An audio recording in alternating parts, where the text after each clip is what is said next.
प्यारे दोस्तों, अगर हम लोग मशरिक़ वस्ता की बात करें तो जब कभी आपके घर कोई गेस्ट आता है तो आपकी जानिब से उस गेस्ट के लिए जो सबसे बेहतरीन चीज़ बनाई जाती है वो हमेशा मुर्गा ही होता है। यानी अगर कोई कारी आपकी तरफ आया है या फिर आपके घर कोई मिलाद है या फिर आपकी तरफ शादी है या फिर कोई फौतगी हो गई है, हर जगह पर आप देखते हैं कि लोग मुर्गा ही पेश करते हैं। और उसकी वजह बुनियादी तौर पे ये है कि आजकल मुर्गा आपको मार्केट में बहुत ज़्यादा दस्तयाब है। माजी में यूँ हुआ करता था कि हम जैसे गरीब लोगों के लिए कहा जाता था कि भैया हम मुर्गा तभी खाते हैं जब हम बीमार होते हैं या फिर जब मुर्गा बीमार होता है। लेकिन आज के दौर में हर तीसरा शख्स मुर्गा बाआसानी खा रहा है और मार्केट के अंदर आपको 100 रुपए में खुद को सेर हासिल मुर्गा दस्तयाब होता है। तो आज की इस वीडियो में हम आपको बताएंगे कि मार्केट के अंदर इतना सारा मुर्गा कैसे आ गया और चिकन की इतनी वैरायटी आपको इतने कम पैसों में मार्केट में कैसे दस्तयाब होती है। आपको हम ये भी बताएंगे कि ब्रायलर मुर्गा जब एक अंडे से प्रॉपर मुर्गा बनता है तो इस पूरे प्रोसेस के अंदर कौन कौन से स्टेप्स इन्वॉल्व होते हैं। इनकी तमाम तर तफसीलात आप लोगों के साथ शेयर की जाएंगी। इससे पहले की वीडियो में आगे बढ़ा जाए, अगर आपने अभी तक हमारे चैनल द ग्रीन को सब्सक्राइब नहीं किया तो दोस्तों चैनल को सब्सक्राइब कीजिए, बेल आइकन पर क्लिक कीजिए और कमेंट सेक्शन में अपनी कीमती राय का इजहार जरूर कीजिएगा। दोस्तों, ब्रायलर मुर्गियों की किस्म है जो बतौर खास गोश्त के लिए पैदा की जाती है। ये नस्ल दीगर मुर्गियों की निस्बत ज़्यादा तेज़ी से बढ़ती है और ज़्यादा गोश्त देती है। इन्हें तेज़ बढ़ोतरी, कम खुराक में ज़्यादा गोश्त और सुस्त होने की वजह से जाना जाता है। 5 हफ्तों में चूजे से 2 किलो वजनी मुर्गी तैयार हो जाती है और इनके पर सफ़ेद जबकि खाल जर्दी माइल होती है। इनके गोश्त में रेशे नहीं होते। नर और मादा दोनों ही गोश्त के लिए ज़िबा किए जाते हैं। 2003 में कुल 42 अरब ब्रायलर पैदा की गईं, जिनमें से 80% मुर्गियां महज 4 कंपनीज ने पैदा की थीं और इस वक्त यानी 2020 में ये तादाद तकरीबन 150 गुना बढ़ गई है।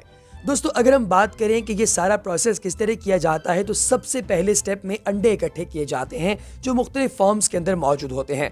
इन अंडों को निहायत एहतियात के साथ इकट्ठा किया जाता है और इकट्ठा किए जाने के बाद इसे एक ऐसी मशीन के अंदर डाला जाता है जो बेसिकली स्कैनर मशीन होती है। दोस्तों, ये मशीन बेसिकली ये पता करती है कि आखिर इन अंडों में से कौन से अंडे ठीक हैं, यानी जिनमें से चूजे निकल सकते हैं, और कौन से अंडे खराब हैं। अब ये स्कैनर मशीन इनकी हीट बेसिस पे और इनके इंटरनल कंटेंट की बेस पर ये डिसाइड करती है कि हमने किन अंडों को रखना है और किन अंडों को वेस्ट करना है। अब जो अंडे ठीक होते हैं वो अगले स्टेप में चले जाते हैं और जो खराब अंडे होते हैं उन्हें वेस्ट कर दिया जाता है। नेक्स्ट स्टेप के अंदर जो ठीक अंडे हैं इन्हें एक इंक्यूबेटर के अंदर प्रॉपर ट्रेस के अंदर रखा जाता है। एक ट्रे के अंदर तकरीबन 80 से 100 अंडे होते हैं और इनका जो रैक होता है उसमें तकरीबन 10-10 ट्रेज मौजूद होती हैं। इन सभी ट्रेज और रैक्स को इकट्ठा करके इंक्यूबेटर के अंदर बंद कर दिया जाता है। इंक्यूबेटर का टेम्परेचर 37 डिग्री सेल्सियस रखा जाता है। दोस्तों, इसके बाद तकरीबन 21 दिन के लिए इन्हें छोड़ दिया जाता है और 21 दिन के बाद इन अंडों से प्रॉपर चूजे निकल आते हैं। इन चूजों को यहाँ से निकाल कर उसके बाद इनको नर और मादा की कैटेगरी के अंदर डिवाइड किया जाता है कि मेल कौन से हैं और फीमेल चूजे कौन से हैं। दोस्तों, इन चूजों को अलग अलग मल्टीपल फार्म्स के अंदर डाल दिया जाता है। अब फार्म्स 2 तरह के होते हैं।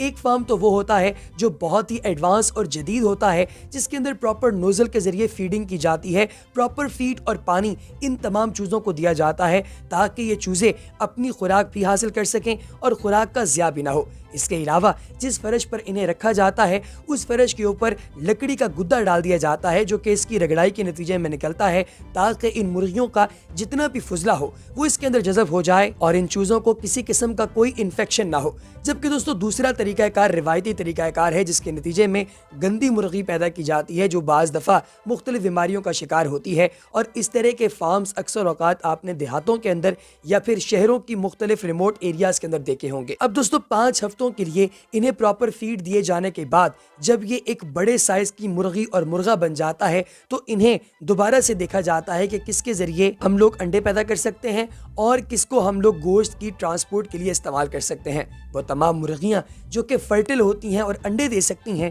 उन मुर्गियों को सालाना बुनियादों पर अंडे हासिल करने के लिए इस्तेमाल किया जाता है और एक खास वक्त के बाद उन्हें ज़िबा कर दिया जाता है। एक आम मुर्गी तकरीबन 250 से 300 सालाना अंडे देती है और इसके बाद इस मुर्गी का काम खत्म कर दिया जाता है। जबकि दोस्तों, जो मुर्गे होते हैं इन मुर्गों को बड़े होते साथ ही फौरी तौर पर एक और मशीन की तरफ भेज दिया जाता है जो इन्हें उल्टा लटका देती है। इस मशीन के अंदर से जो बेल्ट गुजरती है, ये मुर्गे उसके साथ साथ आगे बढ़ते हैं और एक तेज धार आले से अपनी गर्दन कटवा लेते हैं। इनकी गर्दन काटे जाने के बाद इन्हें एक और मशीन से गुजारा जाता है जो कि इन्हें ठंडे पानी के शावर्स में से गुजारती है, जिसके जरिए इनकी बॉडी पर मौजूद तमाम पंख और पूरी जिल्द इंतहाई नरम हो जाती है।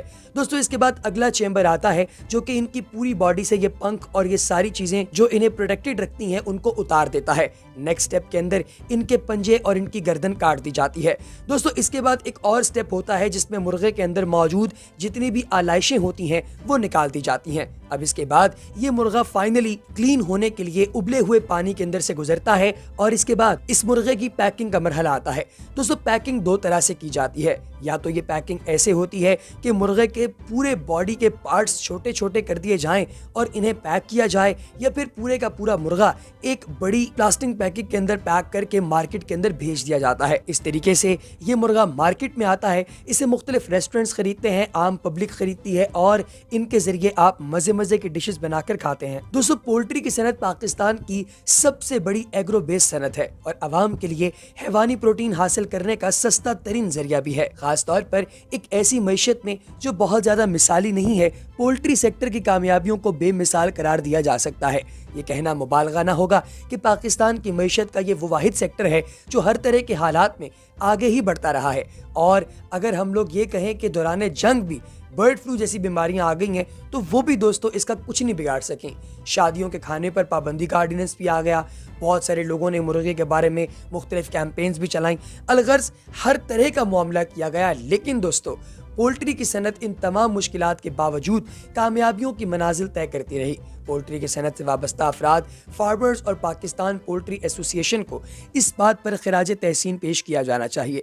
दोस्तों, पोल्ट्री सेक्टर को आमतौर पर फीड की तैयारी के हवाले से मुख्तलिफ किस्म के मुतज़ाद सवालात का सामना रहता है और फीड की तैयारी के मुख्तलिफ मराहिल से नावाकफियत के बावजूद चंद लोगों की जानिब से इसके बारे में बात की जाती है। इसलिए हम अपने दोस्तों को बताना चाहते हैं कि पोल्ट्री फीड में इस्तेमाल होने वाले अज्जा 60% से ज़्यादा ज़रूरी अजनास पर मुश्तमिल होते हैं, जिनके मयार को फैक्ट्री में दाखिल होने से पहले लेबॉर्ट्री की मदद से जांचा जाता है। अगर किसी ट्रक में गैर मयारी ज़रूरी अजनास मौजूद हों तो उनको गेट पर ही मुस्तरद कर दिया जाता है। अलावा अज़ीं ऑयल सीड से तेल निकालने के बाद जो फूक बच जाती है वो प्रोटीन का जरिया है, जो कि फीड में 30% से 35% बतौर प्रोटीन इस्तेमाल होती है।